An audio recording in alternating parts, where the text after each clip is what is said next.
Pemirsa, dalam rangka memperkuat ketahanan pangan dan menjaga stabilitas harga jelang Idul Fitri 1446 Hijriah dan Nyepi Tahun Baru Saka 1947, tim pengendali inflasi daerah TPID Kabupaten Badung diarahkan untuk memperkuat kerjasama dengan berbagai stakeholder demi mendukung ketahanan pangan.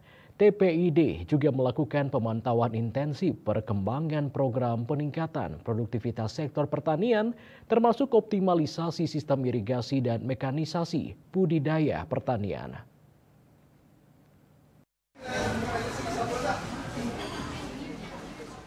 Dalam arahannya, Bupati Badung Iwayan Adi Arnawo menekankan pentingnya menjaga stabilitas harga untuk mewujudkan kesejahteraan masyarakat.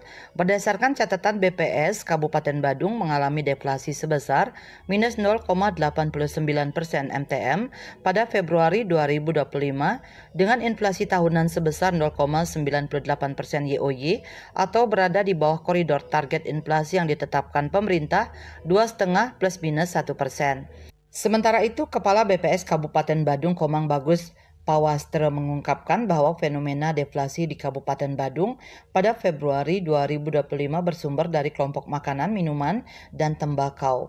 Komoditas yang tercatat mengalami penurunan harga adalah cabai rawit, bawang merah, dan daging ayam ras. Namun demikian, masih terdapat beberapa komoditas yang mengalami peningkatan harga seperti tepung terigu dan minyak goreng, sehingga perlu terus dipantau secara ketat.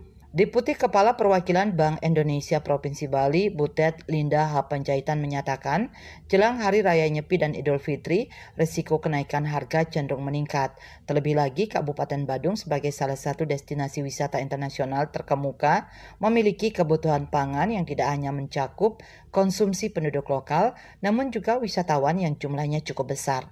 Sebagai upaya stabilisasi harga, diperlukan mitigasi melalui optimalisasi strategi 4K, yaitu keterjangkauan harga, ketersediaan pasokan, kelancaran distribusi, dan komunikasi efektif.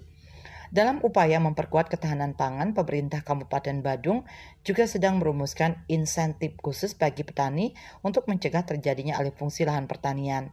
Dengan berbagai langkah strategis ini, TPID Kabupaten Badung optimis mampu menjaga inflasi dalam koridor target yang ditetapkan pemerintah, yaitu 2,5 plus minus 1%, serta mewujudkan ketahanan pangan secara berkelanjutan. Sukma, Bali TV.